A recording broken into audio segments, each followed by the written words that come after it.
Hello friends, मी स्वप्नील. आपण आज remaining types of function पाहणार आहोत.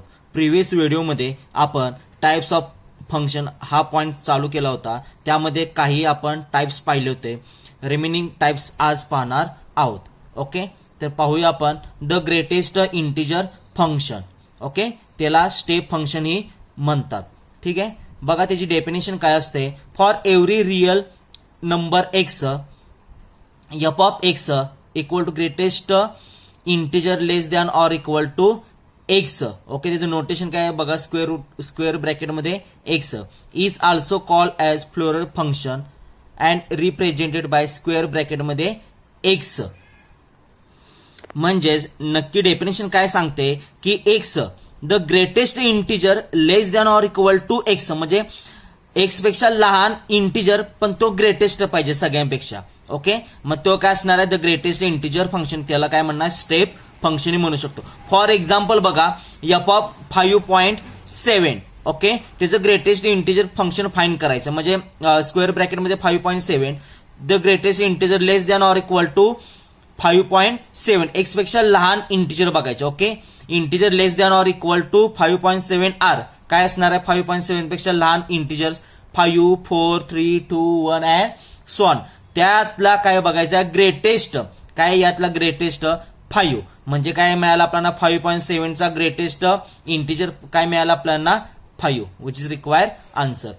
सेकंड बघा for example f of -6.3. Okay, म्हणजे 6.3 चा आपण -6.3 चा आपण काय फाइंड करायचं आहे ग्रेटेस्ट इंटिजर फाइंड करायचं फंक्शन. ओके, तर बघा the greatest integer less than or equal to -6.3. Okay, -6.3 पेक्षा लहान काय काय येणार आहेत -7, -8, -9, -10 अँड सो ऑन. तुम्ही म्हणशीला की सर इथं 5.7 पेक्षा लहान 5 बघितला वगैरे, मग इथं चुकून काय होतं की -6.3 चे इथं आपण -6 पण घेतो. नाही, -6 आणि -6.3 पेक्षा लहान मोठा काय -6 आहे, त्यामुळे तो चालणार नाही. -6.3 पेक्षा लहान. ओके, मग -7, -8, -9, -10, -11 अँड सो ऑन. त्यातला ग्रेटेस्ट काय असणार मोठा काय असणार -7, -8, -9, -10 पेक्षा मोठा काय असणार आहे -7. म्हणजे -6.3 चा ग्रेटेस्ट इंटिजर काय मिळाला आपल्याला -7 विच इज रिक्वायर्ड आन्सर. 2 चा काय असणार आहे ग्रेटेस्ट इंटिजर 2 असणार आहे. ओके, त्यापेक्षा लहान म्हणजे तो greatest less than or equal to आहे. ओके, म्हणजे 2 इंटिजर आहे त्यामुळे तो असेल. ई म्हणजेच काय असतो, ईची व्हॅल्यू काय असते 2.7182. मग त्याच्यापेक्षा लहान काय असणार 2101 अँड सो ऑन. ओके, मग त्याचा ग्रेटेस्ट काय असणार आहे 2. ओके, ठीक आहे, ही झाली आपली द ग्रेटेस्ट इंटिजर फंक्शनची डेफिनेशन व त्यावरील एक्झाम्पल. ओके, नेक्स्ट पाहणार आहोत त्यामधलाच b fractional part function. Fractional part फंक्शनची डेफिनेशन बघा. For every real x f of x equal to मेरुपी कंसामध्ये इज डिफाइंड ॲज मेरुपी कंस x equal to x minus greatest integer function x. Okay, मग म्हणजेच काय सिंपल डेफिनेशन आहे. आपल्याला माहिती ग्रेटेस्ट इंटिजर फंक्शनची डेफिनेशन. ओके, मग आपल्याला फ्रॅक्शनल पार्ट फंक्शन फाइंड करायचं आहे. म्हणजे f ऑफ 4.8 इक्वल टू बघा फॉर एक्झाम्पल म्हणजे फ्रॅक्शनल पार्ट फंक्शन 4.8 फाइंड करायचं आहे. म्हणजे डेफिनेशन काय सांगते x minus greatest function x. Okay, मग 4.8 मायनस 4.8 ग्रेटेस्ट इंटिजर. ओके, मग 4.8 आणि 4.8 चं ग्रेटेस्ट इंटिजर काय असणार फंक्शन 4 असणार आहे. मग 4.8 मायनस 4 किती येणार आहे 0.8 which is required answer. Second बघा f ऑफ -7.1 चं फाइंड करायचं आपल्याला फ्रॅक्शनल पार्ट फंक्शन. ओके, मग ठीक आहे, मग x minus greatest integer function काय असतो x म्हणजे काय असणार -7.1 minus greatest integer -7.1 equal to -7.1 -7.1 चा ग्रेटेस्ट इंटिजर काय असणार -8. ओके, ठीक आहे, मग काय असणार आहे हे मायनस मायनस प्लस होऊन जाईल. -7.1 प्लस 8 किती येणार आहे 0.9 which is required answer. Okay, ठीक आहे, नेक्स्ट टाइप पाहूया आपण exponential function. Okay, a function f from r to r plus is given by f of x equal to a raised to x where a base काय a positive पाहिजे a greater 0 is called as exponential function and a is base. Okay, म्हणजेच काय की आपला domain काय R आणि codomain काय दिसतोय आपला आर प्लस म्हणजेच काय positive real number. R plus म्हणजे पॉझिटिव्ह रिअल नंबर आणि डोमेन काय आर आहे डोमेन तो रिअल नंबर कोणता निगेटिव्ह असू दे पॉझिटिव्ह असू दे काही असू दे. पण इथं कोडोमेन काय पाहिजे आर प्लस म्हणजे पॉझिटिव्ह इंटिजर असणार रिअल नंबर असणार. ओके फॉर एक्झाम्पल बघा f of x equal to 2 हे झालं तुमचं एक्सपोनेन्शियल फंक्शन. मग 3 4 9 पण बेस ए हा काय पाहिजे आपला पॉझिटिव्ह पाहिजे. ओके नाहीतर तुम्ही म्हणशील -2 नाही. हा 2 - चालेल कारण एक्स काय शेवटी डोमेन आहे डोमेन काय रिअल नंबर आहे त्यामुळे काही चालेल पण टू बेस काय पॉझिटिव्ह पाहिजे. ओके ह्याला काय म्हणणार आपण एक्सपोनेन्शियल फंक्शन म्हणणार आहोत. ओके ठीक आहे नेक्स्ट पाहूया लॉगरिथमिक फंक्शन. लॉगरिथमिक फंक्शनची डेफिनेशन काय सांगते बघा लेट ए ग्रेटर 0 म्हणजे ए पॉझिटिव्ह पाहिजे आणि ए नॉट इक्वल टू 1 पाहिजे. Okay then logarithmic function log x to the base a कसं वाचतोय रीड करतोय बघा log x to the base a that is f of x equal to f of x म्हणजे y equal to काय असणार आहे log x to the base a. Okay हे झालं तुमचं लॉगरिथमिक फंक्शन म्हणलं जातं. Okay if x equal to a raise to y if x equal to a raise to y म्हणजे y equal to log x to the base a असेल तर ते आपण कसं लिहू शकतो x equal to a raise to y. Okay that is काय म्हणू शकतो बघा for x greater 0 is define as y equal to log x to the base a. हे झालं तुमचं लॉगरिथमिक फंक्शन. काय झालं हे लॉगरिथमिक फंक्शन लॉगरिथमिक फॉर्म मध्ये झालेलं आहे. Implies okay double implies a raise to y equal to x हे झालं तुमचं एक्सपोनेन्शियल फॉर्म. ओके हे लॉगरिथमिक फॉर्म आणि हे एक्सपोनेन्शियल फॉर्म तुम्हाला सीईटी साठी विचारलं जाईल एखादा बीट की लॉगरिथमिक फॉर्म दिला असेल तर तुम्हाला एक्सपोनेन्शियल फॉर्म मध्ये लिहायचं आहे. काही नाही अवघड नाहीये बघा इथं y equal to log x to the base a आहे तर काय असणार बघा कसं लिहिलं बघा मग a raise to y equal to x हे झालं एक्सपोनेन्शियल फॉर्म. ओके हे लिहिलं हे दिलं असेल तर हे लिहिता यायला पाहिजे हे दिलं असेल तर हे लिहिता यायला पाहिजे. आपण एक्झाम्पल बघणारच आहोत त्यामुळे हे खूप महत्वाचं आहे. हे तुमचं लॉगरिथमिक फॉर्म आणि हे असेल एक्सपोनेन्शियल फॉर्म. ओके ठीक आहे आता आपण लॉगरिथमिक फंक्शनच्या काही प्रॉपर्टीज बघूया. ओके कारण त्या प्रॉपर्टीचा वापर करून तुम्हाला एक्झाम्पल सॉल्व्ह करावे लागतात. ठीक आहे फर्स्ट प्रॉपर्टी बघा log a to the base a equal to 1 म्हणजे log 2 टू द बेस 2 असेल तर 1 म्हणजे बेस आणि ते दोन्ही इक्वल असेल तर काय त्याची व्हॅल्यू ऑलवेज काय असते 1 असते. ओके मग x इक्वल टू वाय तर implies log x equal to log y double implies म्हणजेच काय if and only if x equal to y if and only log x equal to log y. Okay म्हणजे log cancel होऊन परत x equal to y म्हणजे log दोन्हीकडे घेऊ शकतो. Okay ज्यावेळेस बेस बघा इथं बेस ए आहे ज्यावेळेस बेस काही नसेल त्यावेळेस बेस काय असतो ई असतो स्मॉल ई असतो. ओके लक्षात ठेवा ज्यावेळेस बेस देत नसेल त्यावेळेस बेस काय असतो आपला ई असतो. ठीक आहे थर्ड बघा product rule of logarithmic for a b c तिन्ही पॉझिटिव्ह आणि ए नॉट इक्वल टू 1 असेल. ओके नॉट इक्वल टू 1 तर log b c to the base a equal to log b to the base a plus log c to the base a. लक्षात ठेवा म्हणजेच इथं log b c असेल product असेल तर त्यांची काय होते ऍडिशन होते नाहीतर तुम्ही इथं काय करता मल्टिप्लिकेशन करता त्यामुळे हे लॉग खूप महत्वाचे असतात. log b c to the base a equal to काय असणार log b to the base a plus log c to the base a. Question rule of logarithmic okay log b upon c to the base a equal to log b to the base a minus log c to the base a. Okay 5 rule बघा power किंवा exponent rule of logarithmic. Okay log b raise to C to the base a equal to हे power आहे b चं power लक्षात ठेवा पूर्ण याची नाही b ची पॉवर आहे ती पॉवर इकडे येईल. ओके म्हणजे c log b to the base a. Okay ठीक आहे खूप महत्वाचे पॉवर ही 3 प्रॉपर्टी तर खूप महत्वाच्या आहेत. ठीक आहे 6 बघा इफ m लेस n असेल इफ m लेस n असेल तर दोन्हीचा लॉग घेतला तरी पण काय असणार आहे लेस असणार log m लेस log n. ओके इथे आपले टाइप्स ऑफ फंक्शन संपलेलं आहे.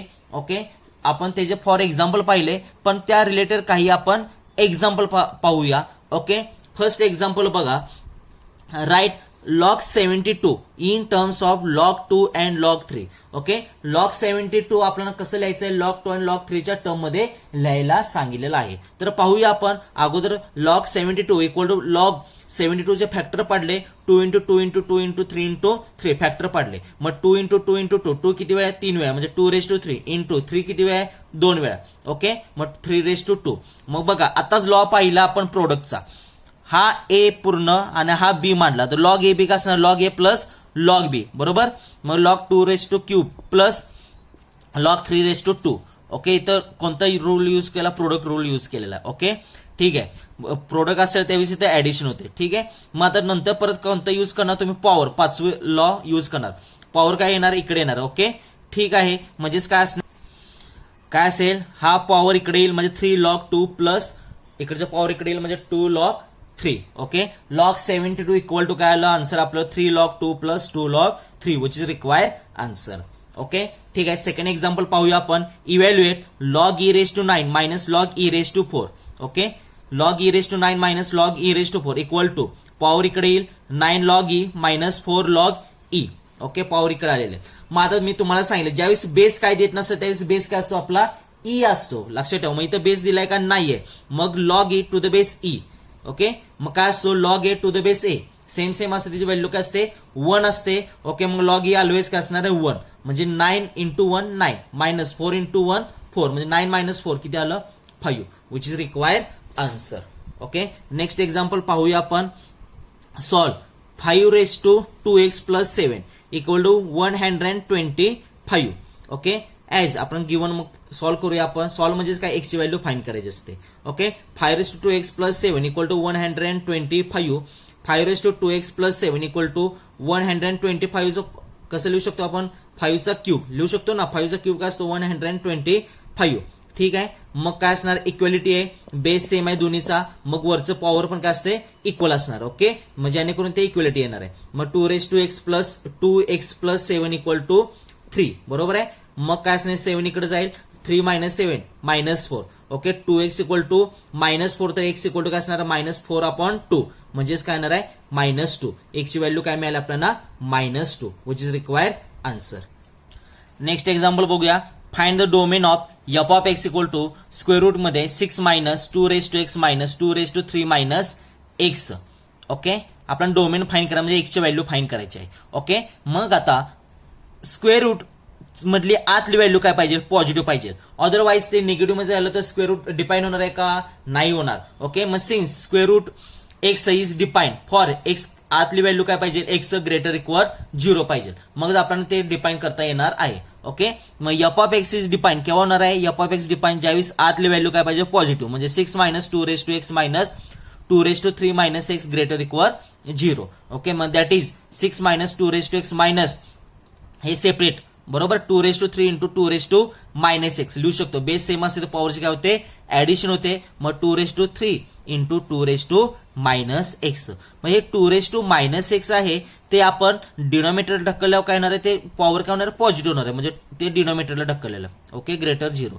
मग काय येणार आहे, तिरकस गुणाकार, एलसीएम घेतला, मग तिरकस गुणाकार होईल, 2⁻x ने याला मल्टिप्लाय होईल, ह्याला मल्टिप्लाय होईल. ओके, मग 6 into 2⁻x minus 2⁻x into हे 2⁻x किती येणार आहे, 2⁻x चा स्क्वेअर मायनस 2 चा क्यूब किती येणार आहे, 8 ग्रेटर इक्वल 0. डिनॉमिनेटर 2⁻x इकडे घेतला का, 0 इंटू समथिंग 0.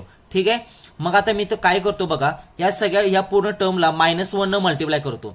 -1 न मल्टिप्लाय केल्यावर काय होणार आहे, इक्वलिटी काय होणार आपली, चेंज होणार आहे. ओके, मग मायनस मल्टिप्लाय केली तर मायनस साईन, मग इथं घेतलं, इथं मायनस मायनस प्लस, म्हणजे मी अगोदर लिहून घेतलं. ओके, आणि इथं मायनस मायनस प्लस आणि साईन काय होणार आहे, इक्वलिटी काय, इनइक्वलिटी काय होणार, चेंज झाली. ओके, ठीक आहे, -1 न मल्टिप्लाय केल्यामुळे. ठीक आहे, मग हे मी टर्म, हे टर्म आलेली आपली, हे टर्म मी असे लिहू शकतो ना, 2⁻x minus 4 into 2⁻x minus 2 factor पडलेले आहेत, त्यांचा मल्टिप्लाय केलं तर हीच व्हॅल्यू येणार आहे. ओके, ठीक आहे, मग आता इथे बघा, मग काय असणार आहे, मी काय घेतलं, मग हे निगेटिव्ह, हे दोन्ही, हे निगेटिव्ह आहे, लेस इक्वल 0 आहे, मग हे तर 0, हे निगेटिव्ह, हे पॉझिटिव्ह, किंवा हे पॉझिटिव्ह, हे निगेटिव्ह, मग मी काय घेतो, 2⁻x मायनस 2 पॉझिटिव्ह घेतलं, greater equal 0, and 2⁻x minus 4 काय घेतलं, लेस इक्वल 0. ठीक आहे, मग 2⁻x greater equal 2 and 2⁻x less equal 4, कारण की -4 इकडे घेतलं आणि -2 इकडे घेतलं. ओके, ठीक आहे, मग 2⁻1 2 असतो. ओके, मग 2x greater equal 2:1 and 2x less equal 2:2, कारण 4 कसं लिहिलं 2:2. ठीक आहे, मग बेस सेम आहे, मग x ची व्हॅल्यू काय लिहितं, x ग्रेटर इक्वल काय असणार आहे 1, आणि इकडे काय असणार आहे बेस सेम आहे, त्यामुळे x लेस इक्वल काय आलं 2. ओके, मग हे दोन्ही आहे ते कंबाईन केलं म्हणजे 1 लेस इक्वल x लेस इक्वल 2, म्हणजेच डोमेन काय मिळालं, x ची व्हॅल्यू म्हणजे डोमेन कुठे असणार आहे, डोमेन इज ही कशी डेफिनेशन आहे क्लोज इंटरव्हलची, बरोबर आहे ना, म्हणजे काय असणार डोमेन इज काय असणार क्लोज इंटरव्हल 1 to 2. आपण डोमेन काय मिळाला क्लोज इंटरव्हल 1 to 2. x ची व्हॅल्यू काय असणार आहे 1 to 2 मध्येच असणार आहे. Okay, which is required answer. Next example बघूया आपण. Express the following exponential equation is in logarithmic form. Okay, आपल्याला एक्सपोनेन्शियल इक्वेशन दिलेले ते लॉगरिथमिक फॉर्म मध्ये लिहायचं आहे, मगाशी झालेलं आहे. ओके, ठीक आहे.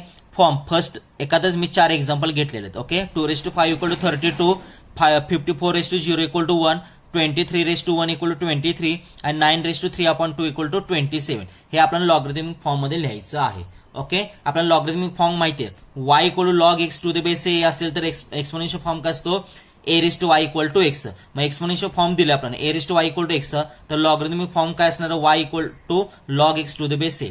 ओके, मग ते कंपॅरिझन करायचं, हे एक्झाम्पल ह्याला कंपॅरिझन करायचं आणि लॉगरिथमिक फॉर्म मध्ये लिहायचं. ओके, मग 2:5 इक्वल टू 32 इक्वल टू काय असणार आहे मग logarithmic form log 32 to the base 2 equal to 5. Second काय असणार आहे 54:0 इक्वल टू 1, तर log 1 to the base 54 equal to काय असणार आहे 0. ओके, लॉग 1 ऑलवेज काय असते व्हॅल्यू 0 असते. ठीक आहे, 23:1 इक्वल टू 23, तर log 23 to the base 23 equal to 1 बघा. ओके, फोर्थ काय 9:3/2 इक्वल टू 27 इम्प्लाइज काय असणार आहे log 27 to the base 9 equal to 3/2 आलं, विच इज रिक्वायर्ड आन्सर. आपण एक्सपोनेन्शियल इक्वेशन दिलं होतं ते मी लॉगरिथम फॉर्म मध्ये लिहिलेलं आहे ते यानुसार. ओके, ठीक आहे. आता नेक्स्ट बघा, find the domain of f(x) equal to log of x minus 5. Okay, आपल्याला फंक्शन दिलंय आणि डोमेन विचारलं आहे. सिंपल आहे, बघितलं तुम्ही सांगू शकता, लॉजिक नाही या गोष्टी की लॉग कधीही निगेटिव्ह नसतो. लक्षात ठेवा, लॉग कधीही निगेटिव्ह नसतो, म्हणजे लॉग ऑफ हे दिलेली व्हॅल्यू ही निगेटिव्ह कधीच नसते. निगेटिव्ह असेल तर डिफाईन होत नाही, मग ते पॉझिटिव्ह पाहिजे. काय पाहिजे हे पॉझिटिव्ह पाहिजे, 0 पण येता कामा नाही, 0 पण चालत नाही, लॉग 0 पण चालत नाही, मग ते पॉझिटिव्ह पाहिजे आहे. मग काय असणार आहे x ची व्हॅल्यू काय पाहिजे 5 घेऊन चालणार आहे का नाही, x ची व्हॅल्यू 5 घेऊन चालणार आहे का नाही, 5 - 5 0, मग लॉग 0 पण डिफाईन होणार नाही, मग हे फंक्शन डिफाईन पण व्हायला पाहिजे. मग 5.1 घेऊन चालणार आहे का, चालेल. 5.1 असेल तर काय 5.1 - 5 म्हणजे 0.1 ते चालेल. ओके, मग ते डिफाईन होणार आहे.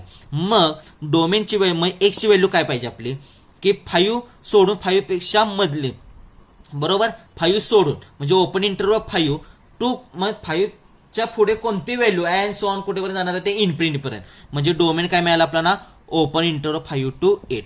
क्लिअर होते का बघा की x ची व्हॅल्यू आपली इथं लॉग 0 येता कामा नये, त्यामुळे 5 पेक्षा इकडची व्हॅल्यू काय पाहिजे मोठी पाहिजे. मग 5.0001 पण चालेल, काय प्रॉब्लेम नाही, पण 5 येता कामा नाही, म्हणजे ओपन इंटरव्हल म्हटलं. क्लोज इंटरव्हल चालेल का इथं क्लोज इंटरव्हल 5 नाही, मग क्लोज इंटरव्हल 5 असेल तर 5 येणार. ओके, पण आपल्याला 5 नको आहे, म्हणजे open interval 5 to and so on कुठेपर्यंत इन्फिनिटी पर्यंत, त्यामुळे open interval 5 to 8 which is required answer. Domain काय मिळालं आपल्याला open interval 5 to 8. Okay, next example बघूया आपण. If f(x) equal to ax² minus bx plus 6 and f(2) equal to 3 and f(4) equal to 30, find a and b. Okay, actually हे तुम्हाला 10th standard मध्ये झालं असेल.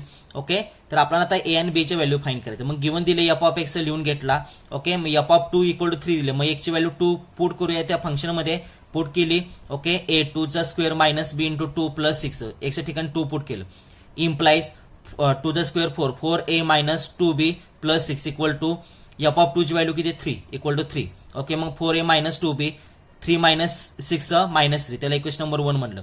तसे x इक्वल टू 4 घेऊया. Okay, put केलं. Okay, a4² minus b into 4 plus 6 equal to f(4) किती आहे 30. ओके, सिम्प्लिफिकेशन केलं, 16a minus 4b equal to 30 minus 6 24, त्याला इक्वेशन नंबर 2 म्हणलं. ओके. आणि आता हे दोन इक्वेशन काय केलं मी सायमल्टेनियस सॉल्व्ह करायचं. मग या इक्वेशन 1 ला मी काय करतो 2 न मल्टिप्लाय करतो आणि सबस्ट्रॅक्ट करतो. ओके. इक्वेशन 2 मध्ये मग 8a minus 4b equal to -6. Equation 1 ला मी 2 न मल्टिप्लाय केलं आणि सेकंड हे आणि त्या दोघांची वजाबाकी केल्यामुळे 8a मायनस 16a किती येणार आहे -8a. वजाबाकी केल्यामुळे वजा होईल, वजा वजा प्लस म्हणजे 4b minus 4b plus 4b cancel होऊन जाईल. ओके. आणि इथं प्लस इथं -24 -6 किती येणार आहे -30. -8a इक्वल टू -30a हे 30. ओके. मग 8a इक्वल टू काय असणार 30 मायनस मायनस कॅन्सल होऊन जाईल. मग a equal to 30 upon a. Okay. 2 न भाग जातोय. ओके. म्हणजे h व्हॅल्यू किती मिळाली आपल्याला 15/4 which is required answer. Okay. म्हणजे h व्हॅल्यू मिळाली. मग आता h व्हॅल्यू कोणत्या एका इक्वेशन मध्ये पुट करून घेऊया मग b व्हॅल्यू मिळून जाईल. मग मी h व्हॅल्यू इक्वेशन 1 मध्ये पुट करतो. Put value of a in equation 1 we get 4 into 15/4 minus 2b equal to -3. 4 cancel आणि -3 इकडे घेतो LHS ला 15 plus 3 equal to -2b. RHS ला घेतलं प्लस होऊन जाईल 2b. मग 15 प्लस 3 किती येणार आहे 18 इक्वल टू 2b. ओके. ठीक आहे. म्हणजे b ची व्हॅल्यू काय असणार आहे 18/2 म्हणजे 9. b ची व्हॅल्यू 9. ओके. देअरफॉर a ची व्हॅल्यू 15/4 अँड b ची value 9 which is required answer. Okay. ठीक आहे. नेक्स्ट एक्झाम्पल बघूया आपण. Solve for x log 2 plus log of x plus 3 minus log of 3x minus 5 equal to log 3. तर आपल्याला value x ची value find करायची आहे. ओके. ठीक आहे. मग log 2 plus log of x plus 3 minus log of 3x minus 5 equal to log 3. Okay. मग इथं log a plus log b काय असतो log ab. आपल्याला माहिती आहे रिझल्ट प्रोडक्टचा log ab इक्वल टू काय असतो log a plus log b. मग तो रूल इथं यूज करायचा दोन्ही टर्मसाठी या दोन. मग log ऑफ मल्टिप्लिकेशन होईल log of 2 into x plus 3 minus he term आहे तशी इक्वल टू log 3. ओके. मग 2 ना आत मल्टिप्लाय केलं 2x plus 6 minus log of 3x minus 5 equal to log 3. मग log a minus log b काय असतो log a अपॉन b. मग log of 2x plus 6 upon 3x minus 5 equal to log 3. मग हे log आणि हे log काय होणार आहे कॅन्सल म्हणजे 2x plus 6 upon 3x minus 5 equal to 3. Okay. तिरकस गुणाकार केला 2x plus 6 equal to 3 into 3x काय येणार आहे 9x मायनस 5 इंटू 3 15. ओके. मग काय केलं 2x RHS ला गेलं मग 9x minus 2x 7x equal to -15 LHS ला घ्या म्हणजे 15 प्लस 6 21. मग 7x इक्वल टू 21 तर x इक्वल टू काय असणार 21 अपॉन 7 किती येणार 3. मग x ची व्हॅल्यू काय मिळाली आपल्याला 3 which is required answer. Okay. Simplification करायचं व्यवस्थित. काही अवघड एक्झाम्पल नसतात लॉगरिथम रिलेटेड. ओके. फक्त ते लॉ वगैरे तुम्हाला माहित असणे गरजेचं आहे. प्रॉपर्टी माहित असणं खूप गरजेचं आहे. ओके. नेक्स्ट एक्झाम्पल बघूया आपण. 9th एक्झाम्पल बघा. If log of x plus y upon 7 equal to 1/2 into ब्रॅकेटमध्ये log x plus log y then prove that x upon y plus y upon x equal to 47. Okay. आपण given दिलेल्या आपण दाखवायचं काय बघा x upon y plus y upon x equal to 47. मग बघूया आपण प्रूव्ह करूया. गिव्हन आहे ते लिहून घेतलं log of x plus y upon 7 equal to 1/2 log of x plus log y. Okay. मग log of x plus y upon 7 equal to 1/2 log a plus log b काय असतो log ab. मग log x plus log y काय असणार log xy. ठीक आहे. तो rule use केला. मग परत आहे तसं log of x plus y upon 7 equal to ही 1/2 पॉवरला जाईल. मग log of x upon y raise to काय असणार आहे 1/xy log xy raise to काय असेल 1/2. ओके. मग log आणि log काय होणार आहे कॅन्सल होऊन जाईल म्हणजे x plus y upon 7 equal to xy raise to काय असेल 1/2. ओके. मग काय करूया हे स्क्वेअर रूट आहे ते स्क्वेअर रूट कॅन्सल करण्यासाठी काय करूया आपण दोन्ही साईडचं काय करूया आपण स्क्वेअर घेऊया. Okay. Squaring on both sides we get x plus y upon 7 चा square equal to xy raise to 1/2 चा स्क्वेअर 1/2 इंटू 2 काय असणार ते कॅन्सल होऊन जाईल म्हणजे xy राहील. ओके. मग x प्लस y चा स्क्वेअर अपॉन 7 चा स्क्वेअर किती येईल 49 इक्वल टू xy. 49 ने तिरकस गुणाकार होईल आणि x प्लस y चे एक्सपान्शन करूया. x प्लस y स्क्वेअरचं एक्सपान्शन काय येईल x square plus 2xy plus y square equal to 49xy. Okay. मग x square plus y square equal to 2xy RHS ला घेतलं म्हणजे 49xy मायनस 2xy किती येणार आहे 47xy. ठीक आहे. मग xy LHS ला घेऊया म्हणजे ते डिवाइड होईल. ओके. प्रत्येक टर्मला मग x square upon xy plus y square upon xy equal to 47. Okay. मग एक x आणि इकडचा एक x कॅन्सल होईल इकडचा एक y आणि इकडचा y कॅन्सल होऊन जाईल म्हणजे x upon y plus y upon x equal to 47.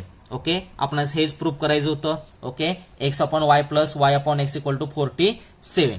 Okay आणि हे प्रूफ आपण दाखवलेलं आहे which is required proof. Okay इथे आपला टाइप्स ऑफ फंक्शन हा पॉइंट संपलेला आहे व त्यावरील एक्झाम्पल पण आपण सॉल्व्ह केलेले आहेत. तुम्हाला कुठे काही डाऊट असेल तर प्रामाणिकपणे विचारा. ओके नेक्स्ट लेक्चरला आपण ऑपरेशन ऑन फंक्शन किंवा म्हणजेच अल्जेब्रा ऑफ फंक्शन पाहणार आहोत. त्यामध्ये आपण ऍडिशन सबस्ट्रॅक्शन दोन फंक्शनची ऍडिशन दोन फंक्शनची सबस्ट्रॅक्शन मल्टिप्लिकेशन आणि क्वेश्चन कसं डिफाईन होतं ते पाहणार आहोत. तसेच कॉम्पोजिट फंक्शन आणि इनव्हर्स फंक्शनची डेफिनेशन पाहणार आहोत. Okay thank you so much.